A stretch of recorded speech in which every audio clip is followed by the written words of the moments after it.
Scars and Spikes.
It is Scars and Spikes, Sydney, Tyler, and Tommy with you, gentlemen. How is it going?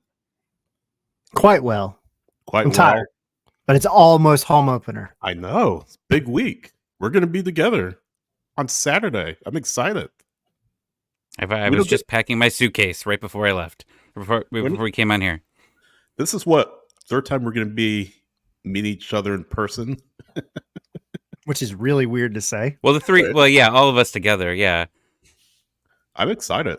It feels like we've been building up to this for a while, but we've been waiting for a little bit. We've waited 2 weeks since Atlanta United played the Columbus Crew, but Saturday, 7:30, home opener against the New England Revolution. I am excited. I am ready to roll, gentlemen. Me, the Revolution, who are up 2-0 right now. Yeah, so that's one thing I mentioned.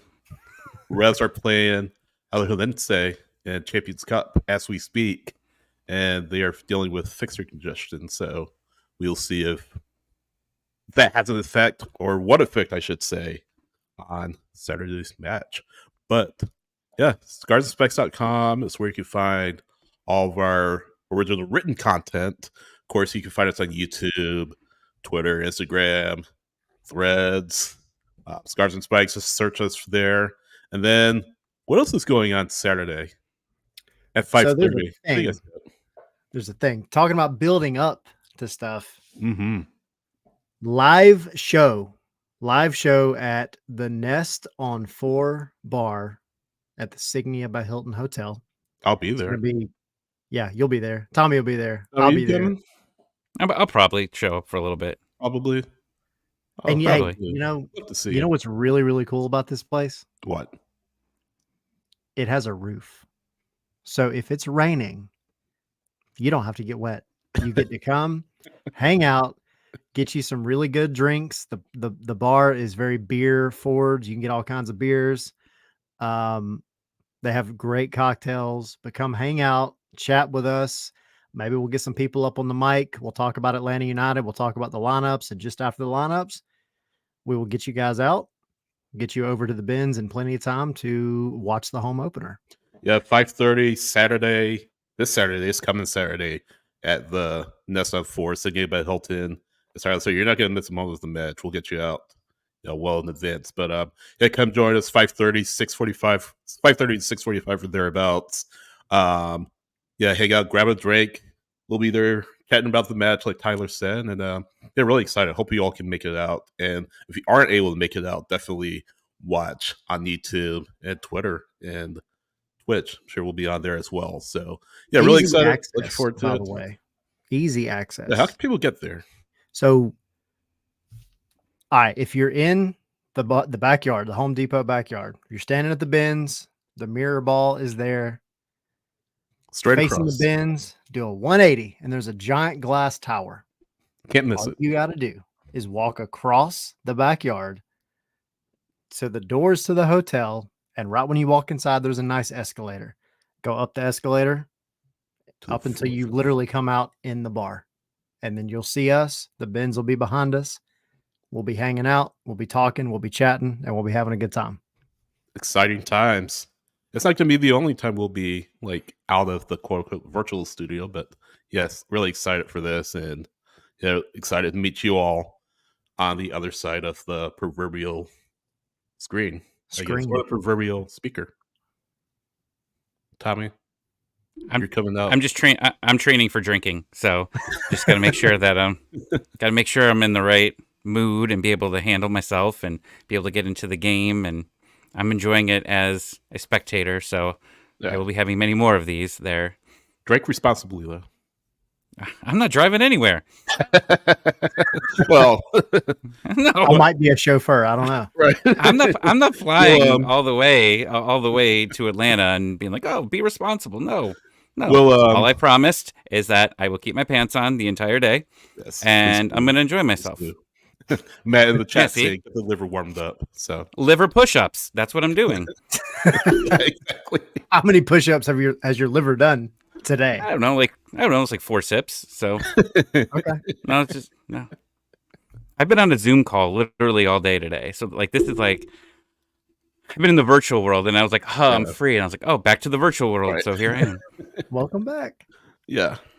So really excited for that, and hopefully you all can make it. Got a big show today. Obviously, we preview Atlanta versus New England, and of course, special guest Sacha Kljestan, former U.S. international, former Chivas man, Red Bulls, Orlando City, Anderlecht in Belgium. Played with a guy named Brad Guzan at Chivas USA and the U.S. men's national team. So get his thoughts on the matchup, get his thoughts on MLS this far. We may ask him about Brad Guzan. In fact, I'm pretty sure we'll ask him about Brad Guzan. I'm sure he has a story or two about Brad. And he is. Did Brad have hair? Did Brad have hair then? Ever. Well. Did he not shout as much? Well, did he yell a lot? We'll pick his brain about his memories of Brad a little later on. But before we do that, guys, what stood out to you in MLS this far? I gotta say it. I went on Soccer Down here this morning. Tommy, I know you were watching for part of it, but my rant for the day is why. So, all right, Miami. I know we're going to bring up Miami. Why in the world do no teams go into these matches against Miami and press them like RSL did in the very first match? RSL. It was RSL, right? Am I making that up? Yeah, I thought the Galaxy did too. Yeah, they did. And I think, but like I go back to that RSL match. Ultimately, my point is Miami, they have the best player in the world. We know this. I love Messi. I'm tired of hearing about Messi, but I love Messi. I really do. I think he's a great player. He's the best player in the world, whatever, right? I'm just repeating all the talking points. But if he gets injured, right? Once you put that juju on him. You know, I mean, you have a bunch of guys that inevitably are fighting father time, right? But their defense, you press them a little bit, and RSL did it, Galaxy did it. You put a little bit of pressure on them, and they're making mistakes. They're turning the ball over. RSL wasn't clinical. They couldn't finish any of the chances, but they turned the ball over like 5 times in Miami's own third. That game should have ended in RSL's favor by a long shot, and it didn't. But it irritates me. Orlando, 5-0. Yeah. 5-0. Like, you need to wake up to go play the game. Like, what are you doing? That's crazy. I loved it. And yeah, as an Atlanta fan, I'm like, all right, cool. Orlando got whooped. Right. But also, like, I want teams taking points from Miami because I know they're gonna be a force to be reckoned with. LA could have beaten Miami. They had a ton of shots on goal, I think, and Calder was terrific in net. So that you could argue that could have been a win for them, but then they went down a man, and of course Miami leveled it. But yeah, I totally see your point. It just irritates me. It irritates me so much. Tommy, what stood out to you in MLS so far? I can watch MLS games all freaking day. finally, they listened to everybody that complained about the schedule and how games were all on the same time zones, right? It was just same time starts, right? It was like maybe an afternoon game, maybe if you were lucky. And then everything was 7:30 forward. Didn't get to enjoy it. But I have watched more MLS in the last 2 weeks than I think I did the entire season. Not counting Atlanta United, right? But all their teams. I just sat down and the first week, those Sundays, I watched there were 3 games, I think. It was like back to back to back. I just laid on my couch and was lazy and watched it all day. This weekend, it was the same thing, spread out. It was fantastic. I mean, on Sunday, you just had the Revolution game, which is boring. But other than that, I love what, MLS listened and they're delivering, and that's great. Yeah. I will kind of caveat that, and this is don't start with me. I know what you're gonna say. I'll kind of caveat. Here we go. We got a warning label on this album. I like it too. I like it too. I mean, like you say, Tommy spreads things out, and as an Atlantic fan and observer, I was able to watch, like you were, a lot of matches that I wouldn't have normally watched. That being said, I wish they would do the entire season. I kind of feel like this is kind of a showcase to draw people in at the beginning of the season. Once NFL starts, you kind of go away from that, right? It's going to be majority of the matches on Saturday. Obviously, nothing's beating the NFL as the big Tintin gorilla of the room, but it's good that they're taking advantage of those open dates on Sunday when people would be otherwise watching the NFL, and so they can watch MLS instead. It's not a perfect system. Again, those kind of 2 or 4 o'clock games will go away later on in the season, but it's good to see. I wish that MLS would continue that through the entire season. So definitely see what you're saying, and I'm not trying to be negative or anything like that. So that's why I kind of caveated that beforehand. So, but yeah, that's what you do though. You take advantage of the time that you have. Yeah. You know what I mean, and then be able to do it. Like the NHL, starts jumping in on national television when football's over. Basketball gets more coverage. That's what they do. They take advantage because college football, once that starts on Saturdays, even too, they're gonna lose. They're gonna lose viewers on Saturday, and then you've got like you said, Sunday. So yeah, I don't want MLS on Sunday during football season. I'm a Falcons fan. I need to cry, but I only want to cry for one team. I don't want to cry for 2 teams. Okay, I don't need to know what happens to the Falcons and Kirk Cousins and whoever else we're gonna have next year. But I just need to be able to focus on one team. Reportedly Kirk Cousins, by the way, but I gotta give a quick shout out, by the way. To your question, Sydney, my runner up, Montreal and Dallas. Okay. That was fun. And our good buddy, Joseph Martinez, back at it, doing his thing. But it was a fun game to watch. It was surprisingly all Montreal playing in Toyota Stadium, and I was really impressed with what I saw out of Montreal. Yeah, Lady United head up to Montreal on July 13th. Montreal come down here October 2nd, so Joseph will be making his return again to Mercedes-Benz Stadium in October. What's so funny, Tommy? Just thinking of the tweet I put out, I saw someone tweet that Joseph Martinez scored. So I'm like, oh, I'm sure it's on MLS Twitter. And I go on, and the first thing I see is Miles Robinson scores a goal. And I'm like, do I push the envelope here? So I screenshot it because it was back to back. It was back to back posts. And I left my phone, put my phone down. I woke up, and the comment section, the quotes, the likes, they were what I expected. Yeah. No, and it reminds me of the good times, right? I think we're in better shape. We are in better shape now, but reminds me of the good times. Before I get to what stood out to me in MLS so far, I just want to shout out Miles and Joseph. These guys, of course, things didn't end well with Joseph, and he kind of departed the club acrimoniously. Not so much Miles. He just went on to a situation where he thought what's better for him, and he bet on himself. And we've talked about that numerous times here on the show. Gressel, I'll throw in there. So into the chat, Brian saying that Chad Gressel, as well as Vasquez, you love to see former Atlanta United players do well. So same thing with Miles, same thing with Joseph. I'll be rooting for Miles and Joseph 32 times a year. Yeah. When they play against Atlanta United, I'm not going to be rooting for them. I mean, I'll salute them if they do have a good game, obviously, because they're two of the top players who ever played Atlanta United. But I'm rooting against them when they play Atlanta United.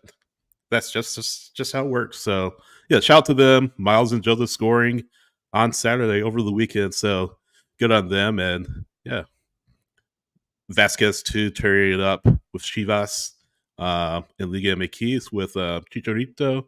So, good on him as well. Gressel, good on him. Down there in Miami, I mean, with Messi and friends. Yeah, good on him. So, just kind of my cap space. Yeah, exactly. Exactly. Allegedly. What stood out to me in MLS is I really like what Minnesota United are doing. Minnesota United, and Tommy, as a Manchester United fan, Eric Ramsey, who was Ten Hag's assistant, is now in Minnesota as their head coach, as you know. Really like what they've done. They sacked Adrian Heath toward the end of last season. Their interim head coach, I forget his name, not the current one or the now former one, but their interim head coach took over for the last few games.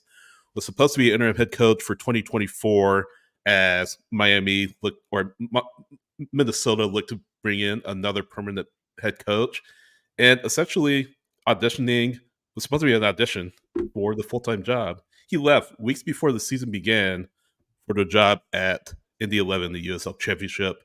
Cameron Knowles, the former I keep saying Miami, Minnesota United 2 head coach, came over as an interim head coach for Minnesota United, and they beat Austin to open the season, which Austin, you have to think if they don't turn it around in quick order that Josh Wolf is going to be out.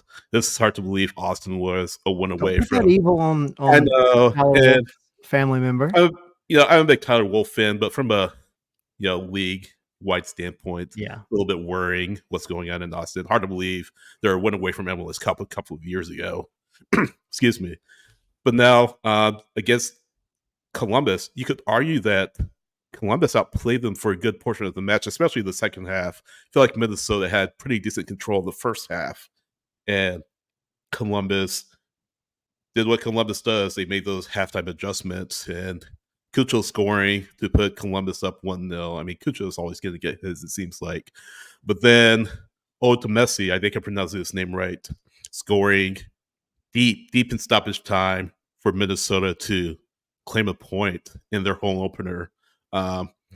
It's great to see. It's really good to see, especially considering what Minnesota have been through over the past few weeks. As Oluwase, I pronounced his name wrong, but considering what they've been through, considering everything that this team had to navigate, uncertainty with the head coaching position, front office changes, the new sporting director of soccer coming over. Yeah, they've done well over these first couple of matches, and once Ramsey comes in and puts a stamp on the team, I'm interested to see what that looks like in Minnesota. So shout out to them, shout out to the Loons, and I love to get up there. Allianz Field seems like a great ground. I love to get up there and experience a match. So I want to go there for a snow match. Right. I want an orange ball. I want the chaos. Yeah, exactly. We got an orange ball in Real Salt Lake. We didn't talk about that. That game was so ridiculous, but it was so much fun at the same time. Look, the fines have already happened. Steve Cherundolo has already been fined. Yeah. Oh God. 10K. Minnesota's kit though. Oh, it is. That's great. It's a great kit. It might be the best kit in MLS history. I just look at it like I've never wanted to go buy and what in history. I don't know about history. Somebody in the background right now is giving you a massive thumbs down. It's really good. It's a good kid. I don't know about history, but no, really I'm already starting things off terrible. I see the thumbs down. Oh no. No, like on that note, my wife agreed on it though. She even thought it. She was like, "Oh, that looks great," and I was like, "Yeah." I mean, if these weren't $700 to buy, I would get one. With that in mind, Sacha Kljestan joins us now. Sacha, how's it going? Hey, what's up, guys? The best, honestly, I think the Minnesota kit is the worst of all of the new MLS systems. Like the worst. And I come in here and hear the best in history. Oh my goodness! What's up, guys? Tommy doesn't represent all of them. I'm just saying. Right. Don't mind Tommy, Sacha. Most people don't. I'm sorry. So what would your number one be? Well, sorry, dude. My studio's in the garage, and my kid just opened up the garage. Oh no! I got 4 kids, so do not feel. Trust me, we've been red carded in multiple episodes. You're okay. My favorite is the Seattle Sounders new kit. I think that's just an ultra classic all timer. I like that. But yeah, thanks for. Do you not like space? Do you not like stars? I don't like space. I don't like stars. What is it, like an aurora borealis on the side? Get lost, man. It sucks. Right. So yeah, off to a good start. But no, I'll be back in 20 minutes, guys. I'll be back in 20. No, but thanks for coming out. I really appreciate your time. Really no introduction needed. People know who you are. MLS 360. Long career in MLS, long career in Belgium, couple years. Someone saying in the chat, a legend. So yeah, really appreciate your time and your again coming on with us today. Yeah, no worries. Thanks, man. So we were kind of talking before you came on about the three of us, what stood out to us in MLS over the past couple of weeks or the past few weeks of the season, and kind of wanted to pose the question to you. What stood out to you in MLS over the past few weeks or the first few weeks of this season? Yeah, I guess there's a couple of things. I think our league is like the ultimate league of parity. Like we already knew that, but 29 teams have played. Only one team in MLS has not given up a goal. That's Toronto FC, which was the worst team in the league last year. So we all saw that one coming. No team in MLS is on 6 points after 2 games, which is absolutely wild as well. I don't think any other league in the world would that ever happen out of 29 teams. LA Galaxy has surprised me. They've looked very good. I think they've changed the tides a little bit. What else has been surprising? Miami has looked better than I thought they would be. I mean, I guess I'm dumb for thinking that Messi and Suarez wouldn't be Messi and Suarez. Suarez has looked weird in a couple of games. I guess this last game against Orlando where they looked terrible, I think even I would have had 2 goals and 2 assists with the way Orlando was defending. That was awful. But it's been fun. It's been fun to get back in the studio and just watch all the games again and try to figure out all these teams and all the moves they made over the offseason, who's gonna rise to the top and who's going to flop. So Kevin, of course, very little left here around Atlanta. Good friend of the show. What's it been like working with him or these past few weeks? Oh, I love Kevin Egan. Yeah. This guy brings the energy every time. Like every time a goal is scored, it's like it's the best moment of his life, which for us in the studio after 3 or 4 hours, it starts going slow. Sometimes maybe we're watching some games that are getting a little bit boring, but this guy brings the energy and it just brings us all up all the time. So Kevin's amazing. I love having him, love working with him. He's an awesome guy. Really is. And yeah, like I said, we've had him on the show a couple times and of course was the voice of LA United really from the start. Yeah. This year, his first year, but full time before MLS took over. So yeah, absolutely. We love Kevin and sure a lot of LA United fans love him too. So great to see him. I do miss him on SmackDown though. He was great on SmackDown. Like he did the same thing though. Like if someone was getting thrown through a table, it's probably how he was getting excited, when a goal happened. Right. It was great. Yeah. He's an amazing TV presenter, man. Yeah. He's an awesome dude. He really is. So Sacha, I know we got some time with you. I just want to dive in because we obviously we're talking about MLS. Atlanta's had a bye week, and we felt kind of out of the loop over the past week and a half. But what is your just kind of honest assessment? And you don't have to be nice being on an Atlanta podcast. What is your honest assessment of Atlanta's offseason moves and kind of where they're at right now? I'm very, very excited about Atlanta United this season. I think they've done a very good job of getting Saba and Jean de Silva in and back. Great. Muyumba, when they added him last summer, thought he was great. And I'm a big believer in the second-year players in Major League Soccer. I did a whole segment on MLS Countdown about this, and I named Giakoumakis as my player who I think will have the biggest second year. I think I made the bold prediction that he's going to score 30 goals this season. Like, honestly, I'm a huge believer in this Atlanta United team, especially in Giakoumakis just as a goal scorer, and with Thiago Almada, who's personally probably my favorite player in Major League Soccer. Then you add a guy like Dax McCarty, great friend of mine, old teammate of mine. I think that's just a great addition. Maybe he doesn't play a ton of games or a ton of minutes, but in the minutes that he does, you know what you're going to get from Dax, and he's going to help the game. I like the signing of Derek Williams as well. I think he's, I know Derek. I played with him in LA. I think he's a good left-footed center back. So listen, I like a lot of the moves that Atlanta made. I think maybe depth is the one part of the team that I think could use some help. But other than that, I think a pretty dark horse team in the Eastern Conference, a really strong Eastern Conference, if we're being honest. Yeah, it's a gauntlet, like totally in that Eastern Conference. I have a question though, Dax McCarty, because you've played with it seems like everybody, which is great. Yeah. So there was I don't know if you've been privy to the Dax McCarty coffee and butter post. I have not. No. All right. There is so Dax McCarty posted on Twitter during the preseason when they were in Tampa. Somebody on Atlanta United's team, don't know who, this is the mystery, puts butter in their coffee. Have you ever heard of this as a soccer player? I have heard of this, not as a soccer player. I don't know where I heard of it, but I've heard of people doing that.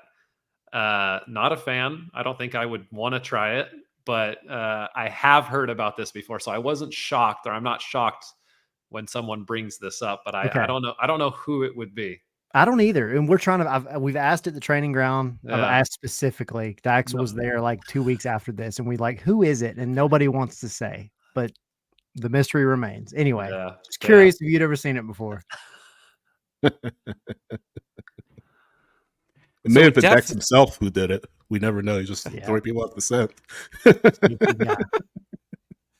We were talking about depth and a few weeks ago of Atlanta United, and Garth Lagerwey was recently on Extra Time, and he was talking about being able for the rosters to be able to get the cap out, understand TAM, GAM, understand what teams are going through.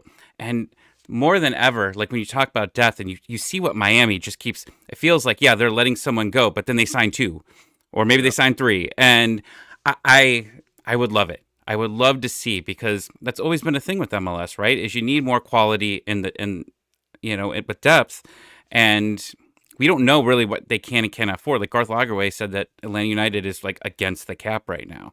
Yeah. And trying to do my math there, it's I want to understand how we've got to this point. And there's been a lot, this is the first year we've actually really had a chance to spend money in a long time. Had a lot of bad contracts for a while.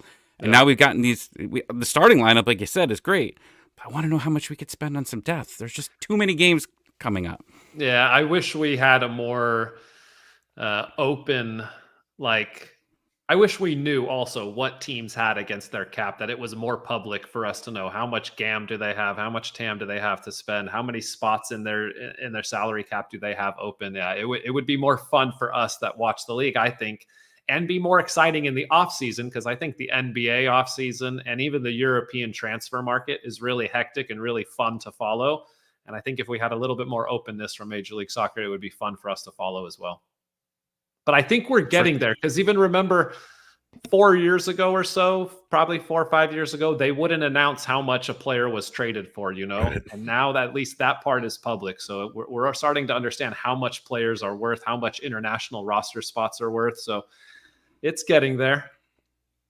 Slowly but surely, right? Yeah. So we had BWP on last season. It feels like a few weeks ago.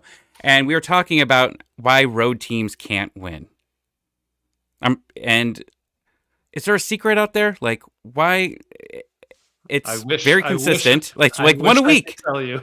Yeah. It's wild, man. I don't understand why in Major League Soccer winning on the road is so hard. It's most likely just because every team under the salary cap is at such a similar level. You know, the margins in MLS are just so fine that's why you see one team win the Supporters Shield one season and miss the playoffs the next season because, just 2 or 3 good players out of your lineup or 2 or 3 injuries to key players, it drastically changes your team. So going on the road, I don't know. It always seems tough. It seems like every team playing at home. That's why when I look at teams that aren't winning their home games or at the end of the season, when you look at the standings, there's probably 4 teams in MLS that have a losing record at home. And you're just thinking that's why you didn't make the playoffs, because you didn't take care of your home games. So you kind of tag off of that, and you spent a number of years in MLS, ranging from Chivas USA to Red Bulls, where you play with Dax, to of course, Laredo City, then finish your career with the Galaxy. As a player, and want to add an honor like this, what's the toughest away environment you've played in during your professional career? Games in Europe, there are a few that I just can't compare to games in MLS. So in Belgium specifically, Standard Liège was our biggest rival, and it was just an intimidating place to go and play. Every mistake you made, the fans were on you. Some of the tifos before the game, like they had one where one of our players used to play there, and it was his first game back. They made a giant tifo of him, like with his head cut off. Oh, wow. It was wild. Like he got red carded that game. He lost his head. He couldn't handle it. It was crazy. Like the pressure, the fireworks, the snowballs that they would throw like in the wintertime. Wild.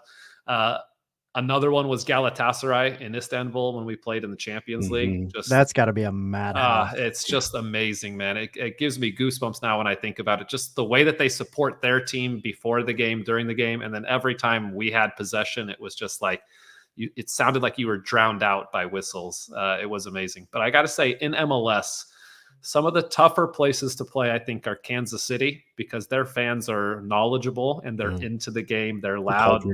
They go against you when you're playing in front of them. That's a tough one. Atlanta as well was honestly, I enjoyed playing in Atlanta, not because it was super intimidating, but just because it was big and it felt like a big deal when you played in the Benz. And I got to be honest, I played in the first game at Bobby Dodd Stadium, and that was amazing. Like we had no idea what to expect going into that game because Atlanta had not been known as like a soccer town. And when we showed up for that game and saw the fans walking into the stadium, like through downtown, and then the way that game played out and just the way that the fans were, I was like, holy shit, Atlanta is here. It was awesome. Yeah. I was just gonna ask you about that because the 8th year anniversary was just yesterday, Tuesday. And you just hear you talk about it and transposing that against what the fans were saying about the atmosphere. I was there personally, just remember it. I'll never forget that. It's really one of the top sports memories of my lifetime. And, just hearing it from somebody who was an opposing player in that atmosphere is, good to get a handle on. That's a moment I'll never forget. And I talk to Bradley Wright Phillips about this all the time, just because we were there that day and we were a very good team going into that season. I think that was 17. So we had won the Supporter Shield in 15. We had been the number 1 seed in 16. And we go into this game, we were like, okay, they spent some money on this Almiron guy. We don't really know him. And then we don't know Joseph Martinez either. We don't really know. We haven't seen much of them. And within about 10 minutes, I just remember a long ball came. Joseph Martinez out-jumped our center backs and chested it and then hit a volley out to the winger who went down to put a cross in. And we all looked around like, who the hell is this guy? Like, he's not even tall. He's like 5'7", 5'8", but he's jumping So that was one. And then once they were up 1-0, Miguel Almiron had a breakaway to make it 2-0, where he dribbled in against Luis Robles and tried to scoop him. And Luis Robles caught it. And that was kind of a turning point in the game. Whereas if he buried that goal, I think we were done. But we were also like, holy shit, this guy is so fast with the ball. And so, yeah, we went in that locker room and we were very pleased with ourselves that we won that game, because instantly we were like, that's a playoff team. That's a very good team. Yeah. He had, called him the ostrich. Did that ever come up to y'all? Call who the ostrich? Miguel Almiron. No, I never heard that. So yeah, he got the nickname the ostrich. I want to say it was Michael Parkhurst or Lorenowitz, one that gave him the nickname, because when he would run with the ball, it seemed like he was faster with the ball than he was without it. But he would stretch his arch his back and just take off, and his neck would kind of extend, and he would just be off to the races. Yeah, I totally see it now that you say it. So yeah. Good times though. But Bobby Dodd was, we're so, I think, spoiled in Atlanta because we have the Benz.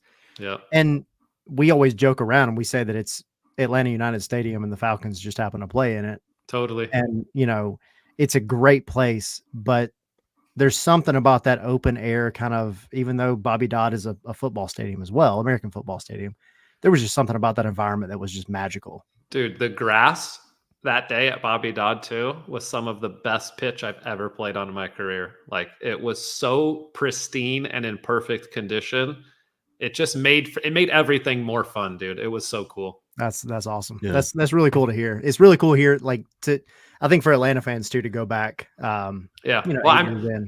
So much credit has to go to the Atlanta fans, because you play a game in that stadium. Yeah, it's cool. But without the fans and without the meaning and the love that they had, when we came out for warmups, there was already probably 35, 40,000 people out there. Yeah. Which always just makes everything feel so much better as a player. It's so much more exciting. So big shout out to the Atlanta United fans. They've always kind of held it down and made that club what it is in a sense. Indeed. I know we got a couple of minutes left with you, Sacha, but you mentioned one former teammate with Atlanta United, Dex McCarty. Guys, ask you about another former teammate of yours, Brad Guzan. Yep. So I guess it's kind of a fun question. What of the funniest stories, one of the best stories you remember playing with Brad, not just with the U.S. national team, but at Chivas too? Let's know your favorite memories with Brad. Well, I've got so many. We figured you did. Brad and I are very close. He's one of my oldest friends in soccer and one of my best. When he lived in England and was playing for Aston Villa and I was at Anderlecht, if we had the same day off, we would meet in London. So it was about a 2-hour train ride for me, 2-hour train ride for him. We'd hang out in London for a day and a half and have a great time. The best is that he's just a giant scaredy cat, man. This guy, dude. Me and somebody, he lived very close to me in Redondo Beach when he played for Chivas, and his front door faced a wall, like a little wall, like a 5-foot wall, and we would hide behind the wall and throw stuff at his door, at his front door and his window, and he would who's out there? Who's out there? And I'm gonna call the cops. I'm gonna call the cops. And we're like, dude, dying laughing every time. So it's Brad, it's just us, dude. It's all good. But the nicest guy of all time, such a Midwestern dude, family guy, he's always there for you, dude. The most loyal dude of all time, I can't wait till we see him at training again, because I want to ask him about this. It was me and Matt Taylor. Matt Taylor's now the head coach of the Galaxy 2 team. And I just and Jason Hernandez, who's actually the general manager of Toronto FC now. Yeah. This was our squad. Then we all lived in the South Bay. And I mean, what awesome. A bunch of young idiots we were, but having such a good time. That's awesome. Yeah. So we started off on a bad note, me and you, obviously the kit thing. So I don't know how this last part's going to go here, but when I found out you were coming on, I was so excited because I have a funny drinking story for you. Okay. I'm at a bar and the Galaxy game's on TV and they show you out there. Beautiful mustache. My buddy goes, that looks like the guy from Orange is the New Black. Now, have anyone ever told you? Have you seen this picture? I'm sure you have 1,000 times, right? I get all the mustache comparisons, dude. So there it is. Yeah. So I convinced him that you, during the off season, record Orange is the New Black. And he's there, and all of a sudden he's got to bring it up on his phone. And he Googles MLS player, Orange is the New Black. That's amazing. And Reddit came up, and there were like 6 other people talking about it too. Right. You know who I get too? I get Littlefinger from Game of Thrones. That's a good one. And then the dude from what's his name? Adam Driver, the guy who was in Star Wars. Yeah. Anybody who's tall and has a mustache, that's me. But yeah, I've gotten that one. A lot of people on Twitter send that one, like as if it's like, you know, they're trying to talk shit or something. I'm like, who's this better? Yours is Tom Bogert. Ooh, mine, of course. Tom's a good dude, but he's younger than me, so he's just a copycat, you know? That's awesome. Sacha, I really appreciate your time, man. Thanks for coming on. We'll be watching on MLS 360. But yeah, hopefully we can have you back soon and maybe share some more stories from your career. But thanks for coming on. Really anytime, guys. Anytime. We'll be watching Atlanta this weekend and all season. We'll catch up again. Absolutely. Awesome. Thank you. Thank you. Cheers. It's a good kit. It's a really nice kit. What? No. I'm surprised he had such a reaction to it. It's good. But the best in MLS ever? Maybe I like stars. Maybe you do. You know what? We've been used to so many plain kits over the years. You know, like it's just the same one. Like just copy something from Europe and bring it over. Whatever. The Adidas copy, right? They got creative this year, and I just saw it, and I was like, when I saw it at first, I was like, oh, it's okay. But then when I was watching that game with Columbus, I was like, it's getting hot. It was nice. Our friend Edgar, a good friend of the show, who lives out in LA, News Across the Galaxy. Shout out to Edgar. We know he's watching right now. But he's doing a bracket of the best hits in MLS. So he's doing that right now. And I didn't see what seed Atlanta United got. I'll have to check back. But yeah, it's doing some rankings right now. So check out Edgar, News Across the Galaxy, if you want LA Galaxy news. Yeah. A little plug for Edgar and the gang. Special shout out to Sacha for coming on. We know he had limited time. He's got some stuff going on. I didn't realize the travel for some of the guys for MLS 360, and I was impressed. And not to go into details about anybody's personal life, not at all. But I think what MLS 360 is doing with bringing guys like Sacha and Kevin in, they know the talent that they have there, and you as a league and as a broadcast, studio and everything else, you have to make that happen. You have to bring in the talent. Mm-hmm. Sacha's great, Kevin's great, Kalen's great. The whole crew, they really do have a really, really good crew there. I really do enjoy it, and I'm not just saying that because we have people on week in and week out. Like, I really enjoy what they do, and like Tommy was saying earlier, I'm really happy that at least in the earlier part of the season, they've made it to where you can catch a lot more MLS games. Exactly. It's nice being able to kind of feel like a little bit of like late Premier League action. Like you watch the Premier League in the morning and then you get MLS in the evening, and it's kind of nice. I was just thinking that's 3/4 of the 360 crew. Of course, Kevin started this year with them, but it's Kevin covered, BWB covered, Sacha covered. Hopefully, you get Kalen Kyle on some time this year. Maybe coming soon. Complete the set there. So the quartet. Yeah, but and maybe Liam. We can probably get Liam on as well. But Tommy, I know you'd love that. You can talk hockey with him, a little hockey with him. Oh yeah. No, but really appreciate Sacha coming out. Really appreciate them, the league, for setting it up for us and getting him in. New England, no points through 2 matches in MLS play, and we mentioned earlier, play right now as we speak against Alajuelense in Champions Cup, and just working them right now. I think it was 3-0 at last check. But if you're listening after the fact, they're up big on Alajuelense. 4-0 at this point in time, at least, as we're recording. I think I'm pronouncing Alajuelense wrong, but no, you're good. yeah. But yeah, Club LA United should know. Played them in Champions League a few years back. But yeah, we mentioned that New England have fixture congestion. They've been playing for nonstop, really, since a few weeks ago. And again, no points through 2 matches in MLS play as Caleb Porter gets settled in there in Foxborough.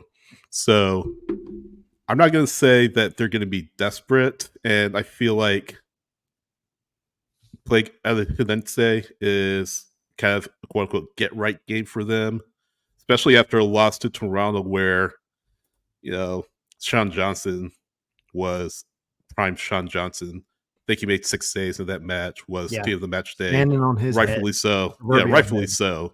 So New England undoubtedly felt they should have gotten something from that match, at least a draw. Beating up Alajuelense, then they come to Atlanta. Again, no points through 2 matches. I'm not going to say they're going to be desperate, but they're going to want to make sure that things don't go on any longer with them having no points in league play. Just looking ahead to their schedule after Atlanta, they host Cincinnati, defending champion or defending Supporter Shield or the Supporter Shield holders. That's going to be a tough game for them. Chicago at home should be very winnable for them. Charlotte, who looked decent early on under their new head coach, Dean Smith. They head to New York City FC, and then they head to Toronto, who looked decent under John Herdman in his first season. So this kind of is a match I feel like New England is coming in saying, we kind of have to win this match, or we kind of have to get at least something out of this match to make sure that we don't go too much further into the season, without having gotten much out of the first few matches. So not desperation, but a team that is going to want to continue kind of the quote unquote good vibes from winning in Champions Cup, and hopefully carrying it over to Saturday. But again, fixture congestion is a real thing, and let's see how New England kind of navigate that and see what Caleb Porter does. We know Carlos Gil didn't start, so that means he'll be playing on Saturday. He has a little Achilles. It seems like he's doing okay. Henry Kessler dealing with an injury. He played against Toronto. A couple of other injuries here and there. So have to see what the lineup looks like. But I would expect Gil to play. I would expect Kessler to play. Some of their bigger names. So just kind of my 2 cents going into the New England match. What do you guys think? They're winning 4-0 tonight, so they feel great. Yeah. They feel great. You didn't have to start Carlos, right? I think that's huge for them. They can sub guys out. They haven't really subbed many out from looking at it right now. They're in the 81st minute. I think they just subbed out someone that had a yellow. It's their 6th game together. I think that's what we've been trying to figure out. What's more important here? A team that has more cohesion to start the season, but are a little bit tired, or the team that maybe has a little less cohesion, especially, in actual gameplay, but they're well rested and they're at home. So which one is going to win here? And we just talked about it. Most of the time, the home team wins, right? Can't take it for granted, but most of the time it is. Now, it's just up to Atlanta now to see if they took these 2 weeks to figure out, what they're doing, especially on the offensive side, right? Get Slish and Almada working together. Tyler, I'm sure you'll talk about that, but that's very important, right? Because that didn't seem like it was fully there. Guys got to get it figured out. They got to be able to start feeling the vibes, and what better way to do it at home? Because Atlanta United was pretty unstoppable after League's Cup at home, and they were scoring a lot at home, right? Silva, Saba, Giakoumakis, those guys were there.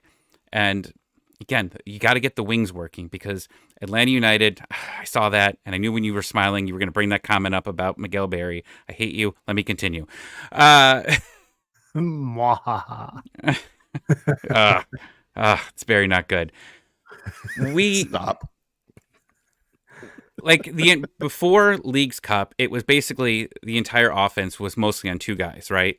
It was Almada and Giakoumakis. The wings were coming in and doing something on occasion, but they weren't important. Then they come back, they make the moves, and now you're getting scoring from everybody, right? It's not just on two players. So we'll get it together. If they can get it together here, they should be unstoppable at home. What are we going to get? I don't know. Yeah. Yeah, I agree. I mean, I think, oh boy. Tom and Barry. We're getting a lot of Miguel Berry comments in the chat. And Tommy is having a full-on meltdown. Collapse. Carry on. No, so oh boy. So all right, I'm sorry. I gotta give a focus. Quick. Yes, focus. New England. Commercial break. Hang on. Commercial break. Okay. Commercial break. Come see us, Signia at Hilton, the Nest on 4 bar, 5:30 on Saturday before the home opener. We're gonna have a live show. Y'all come visit us. The big glass hotel right next to the bins, right next to the backyard. You can walk through the backyard, go up the escalator, go up to the Nest on 4 bar, and we'll be there. The bins will be behind us. We'll be broadcasting live, have a show, maybe get some people on to talk about the game, chat, have some fun. They have really good drinks, good food, hang out. We'll get you out in plenty of time to make it over to your seats in the bins and do what you got to do before the kickoff. So come see us at the Signia by Hilton Hotel, Nest on 4 bar. There. Please. Commercial word. All right. New England. New England Revolution. I don't care that they have gotten no points in MLS so far. Atlanta hasn't either. I know there's a caveat there. That's a way to look at that. Okay. Yeah. Atlanta hasn't scored a goal yet. Got to fix that. Caleb Wiley mentioned at training yesterday kind of how they're going to handle Carlos Hill. And I think his takeaway is just shut down Carlos Hill. Keep Carlos Hill from getting on the ball, which is sometimes easier said than done, admittedly. But when you have a good 10 in this league, especially, I mean, you look at Miami, obviously Messi, best in the world. Carlos Hill is one of the best in the league.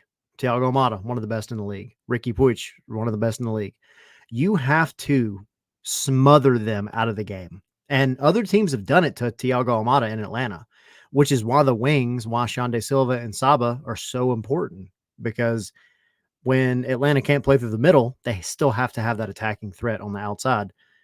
And right now, New England doesn't have that same level of winger as Atlanta does. And you just have to shut them down. You have to shut Carlos Hill down. They're giving him a break today because of the injury, if you want to call it that. Whatever, he had an Achilles, a tightened Achilles. Yeah. Okay, like I get it. If I have a tightened Achilles, I'm not playing soccer. I'm just not until I know for sure I'm good to go. So, yeah, they're going to let him rest and they're going to bring him out and he's going to start. And he's going to be ready to go. And Carlos Hill has been a thorn in Atlanta's side for a long time. But I think you now have a better set of midfielders and center backs that can really shut Carlos Hill down and do what they need to do to keep him out of the game. And ultimately, I agree with Derek. I think, I didn't say 3-0 win for Atlanta, but I do think they'll handle New England pretty handily. You gotta handle Carlos Hill though. You can't let him have space and time. It's your home opener. I mean, 70,000 fans. I mean, you can't come out flat in your home opener if that many people in the stadium. And I think Atlanta too have to be careful that they don't get themselves in an early hole. We talked about that in the off season, right? They need to get this season off to a good start. You lost at Columbus, which not a lot of teams are going to beat Columbus on their home turf. You have New England Saturday. You have Orlando City coming in on March 17th. You go up to Toronto after that. You host Chicago. You go to NYC after that. After that, you have Philly coming in, and then after that, you have Cincinnati coming in. So these first 2, 4, 7 matches, or these next 7 matches, Atlanta United can't leave points on the table. I feel like, again, we talked about the East. It's going to be really stacked. The East is going to be just up for grabs. Cincinnati, Columbus are going to be up there, but Atlanta United have an opportunity to make their own mark and push themselves up the table. So they need to take advantage and start against teams like New England.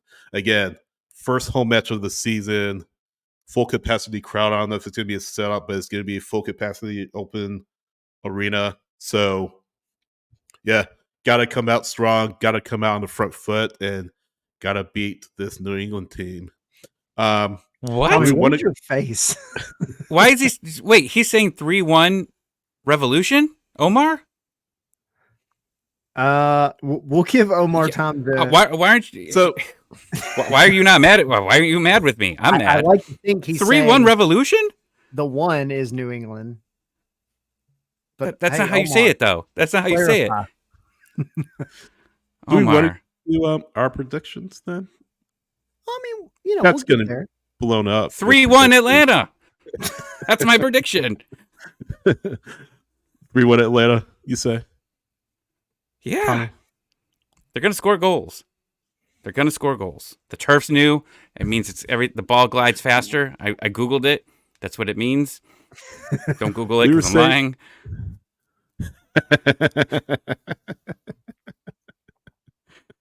But yeah, I think that they're going to come up big here. I think they need to. There's too much talent on this team. They started to feel it in the second half of Columbus. The Revolution are going to be tired. Long as you do look, this has been said about every Atlanta United team, especially the early ones, the good teams, right? The real good teams.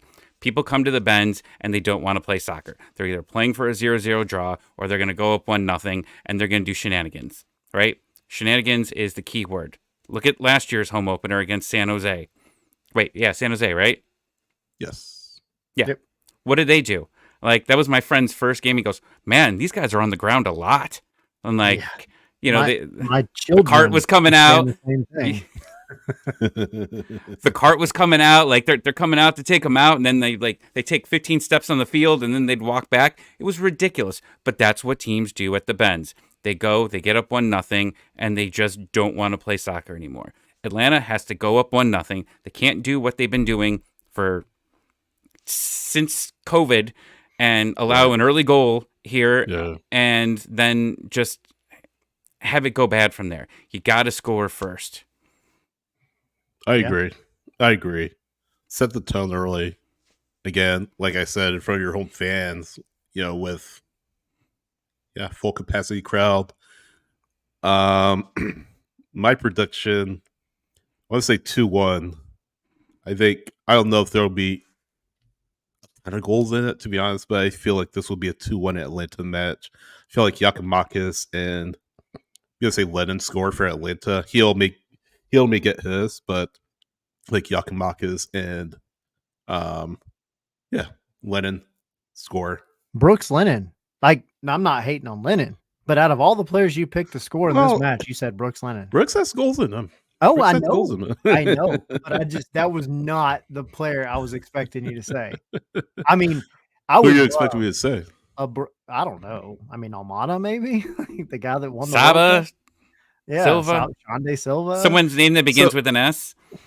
Almada will get a pair of assists. Hey, or at least one assist. No, but Brooks Lennon, I mean, it's a good shout, genuinely, because we know Brooks's tendency to, maybe it's not his tendency, but what he's been told to do and something he's done well at, that kind of drifting inside almost as like another midfielder. And then suddenly he's somehow in the box and he's wide open and he has a shot on goal. And yeah, he's got goals in him. I agree with you. I totally agree with you. I think I just don't think I was expecting that today. The New England keeper is going to spill a rebound and Brooks is going to knock it home.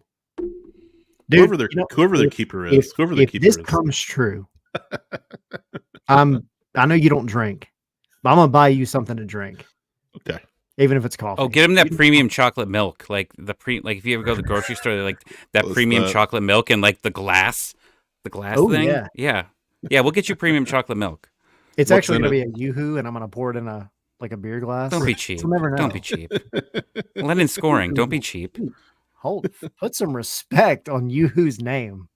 Yeah, right. I am. Get the glass. I'm a chocolate milk connoisseur. I make my own. I have my own recipe. There's milk and Hershey syrup. What is your chocolate milk recipe? You just get the milk and you take the Hershey syrup, you put it in, and then you stir it. Oh, that's not a recipe. And then you're like, I thought you had like boiling something. Specific German chocolate. You were like melting in the microwave, and then you poured it in. Other people do the same thing I do. Yes. Oh, yes, shit. Tommy. Okay. Other people do this. Okay. Yeah, 2-1 Atlanta. Giakoumakis and Lennon. So Nesquik powder? What is this, 1982? You know, I have a funny story about Nesquik. Really quick. I'm sorry. Y'all remember the old Super Mario Brothers like Super Show? Yes. The one from back in the 80s, and then they had the Zelda show. Mm-hmm. I used to have some of those taped on VHS when I was a kid, and I would go back and watch them all the time because they were so hard to watch back when we actually had to be like peasants and watch live TV, right? I remember those days. They had this Disney commercial. It was Nesquik and Disney, and it was that Nesquik bunny. Yes. And he was like floating down like a ride at Disney, but it was all chocolate milk, but it was the Nesquik commercial. And I remember it distinctly to this day.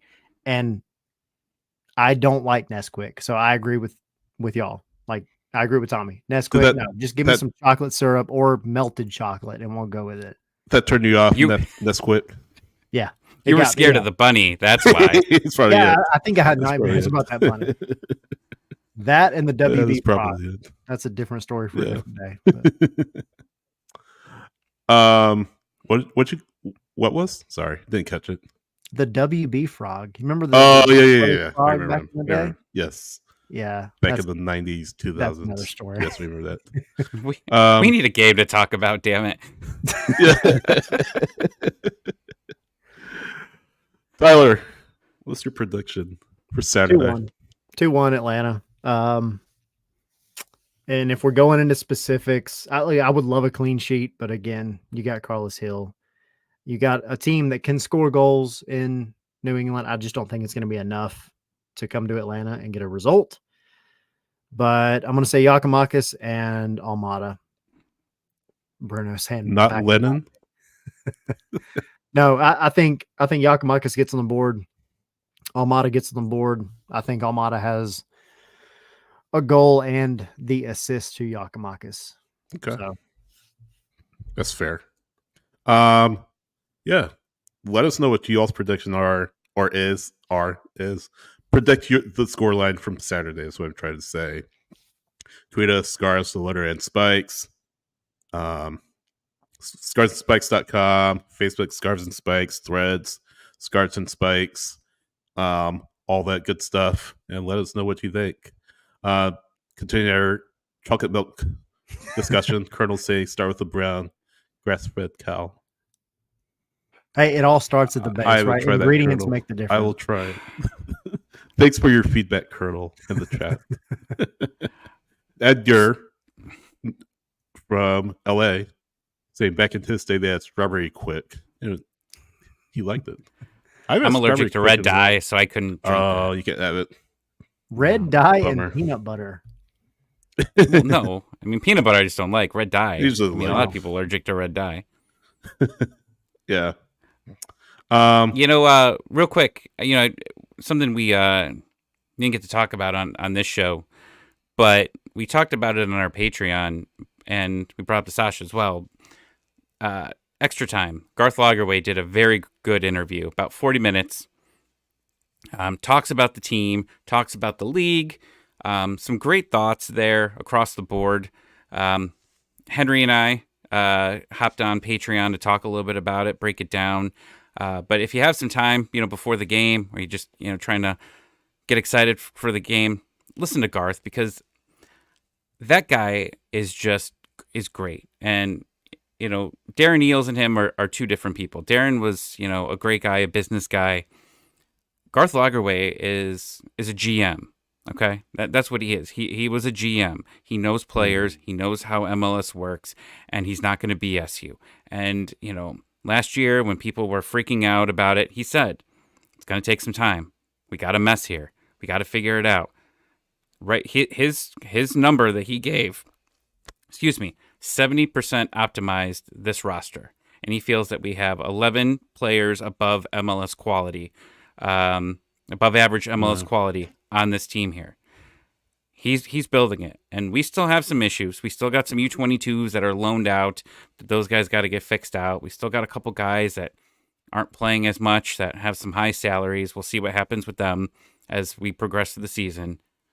But it's working. Like, things are getting back to normal, and hopefully now, you can talk about how great the roster's been built. Now you just got to win, right? That's what's important. Yeah, and Lisa, you and Henry went in depth on it on Patreon, so definitely listen to that interview. But listen to that discussion. Patreon.com/Garth and Spikes. We have 3 tiers: $1.17 a month, $5 a month, $10 a month. Get you access to our Discord. Get you access to episodes like you were just talking about, Tommy. Those Patreon exclusive episodes, training ground reports. Whenever we're at the training ground. Discord, I think may have mentioned Discord already, Discord access, merchandise discounts, all that good stuff. Not only that, you help support independent soccer coverage in Atlanta. The 3 of us, none of this is not our day job. We're not getting paid to do this. Yeah, we wish. Right? I wish. But we have to pay the bills. I'm just going to say it right out front. We have to pay the bills, and your support on Patreon helps us do that. Where you buy merchandise, it helps us do that. So if you are a Patreon, we definitely appreciate you guys supporting us financially. Helps us pay the bills, helps us continue to do the live stream, do the podcast, helps us do live shows like the way we're doing it at Signia on Saturday, helps us do other live shows that we have in store later on in the season. And yeah, really appreciate you all's help. Really appreciate you all support on Patreon. So patreon.com/Garth and Spikes. I know it's a little commercial we do every week, but we really mean it. We really appreciate you guys. And thanks so much.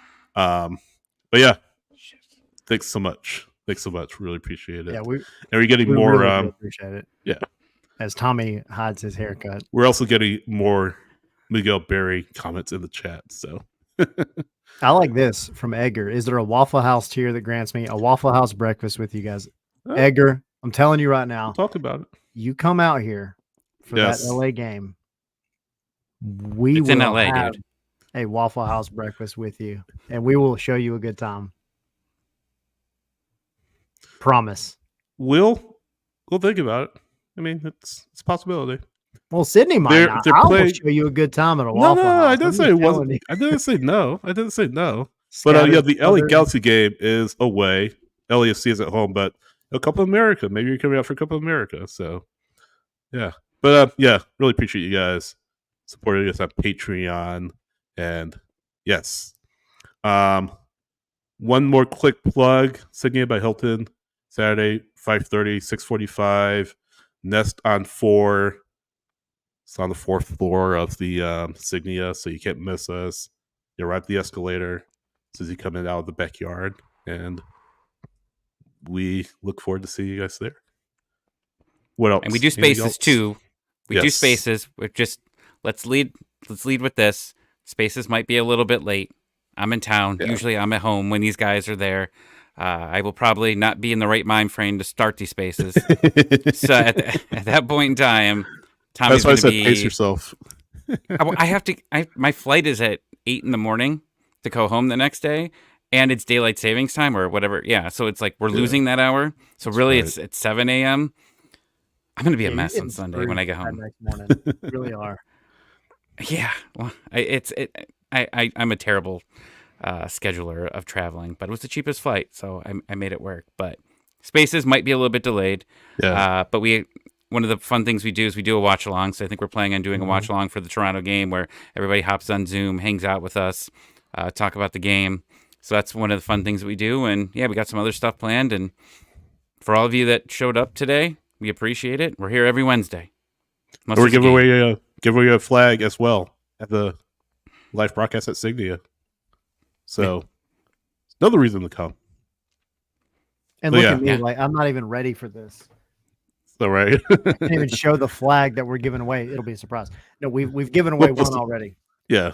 We'll post it on social so y'all can see what it looks like. Come to the Nest on 4 bar, and one of you people that are there in the quote unquote studio audience get you a nice full size. It's not this flag, but it's that size flag, Atlanta United flag, and you can share it and go enter into the flags out giveaway, and maybe you win that too.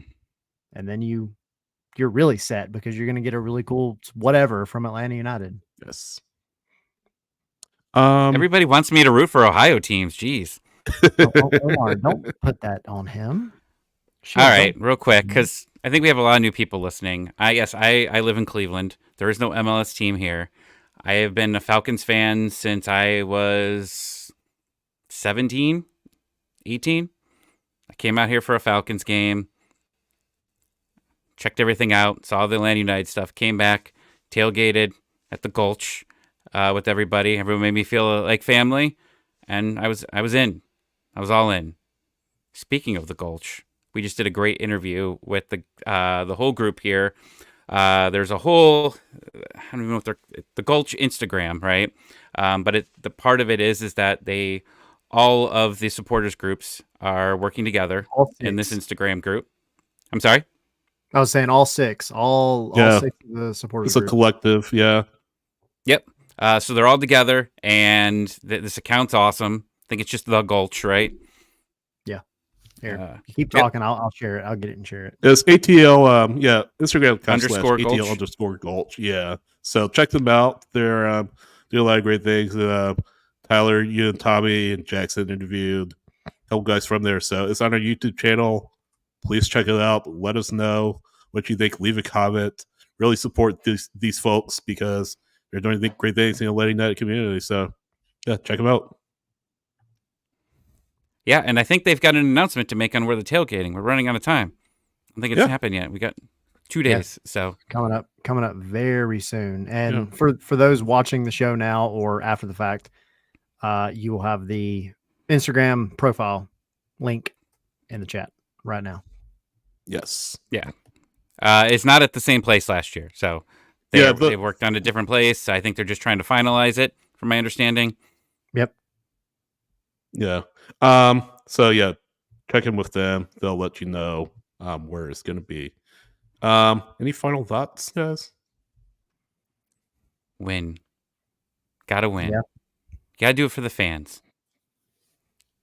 Get you 3 points. Go ahead and get off on the right track. Get out of that that one I don't know picture that I've seen over the past couple of days that says all the MLS teams that have scored a goal and all the MLS teams that haven't scored a goal, and Atlanta is one of the two.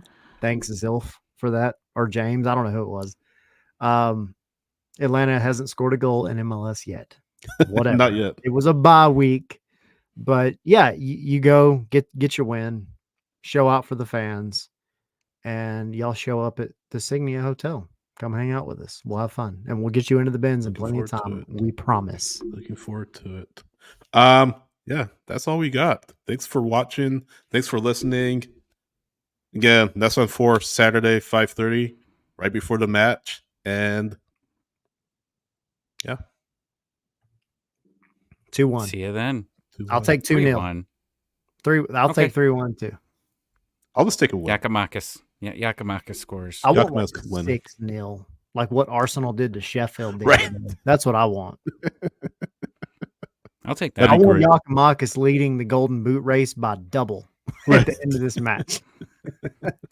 I'm sick of going into Ben's and my watch is telling me I have a heart attack. That's the part that I. Anytime I go to a sport, every time I'm in the Ben's, there's a picture. I have like a photo gallery. I should like make a collage of it, and it just says your heartbeat's above this many minutes, and you have not moved in 20. Are you dying? Right. It's every day. It's every Atlanta game. And like I've compared the heartbeats and everything. It's always the damn Falcons. It's always the Falcons that are almost like at that point of murdering me. Like they're going to end me at some point. Save us, Kirk Cousins. Save us. All right. All right. You gotta get out of here. See you Saturday. Yeah, Hilton.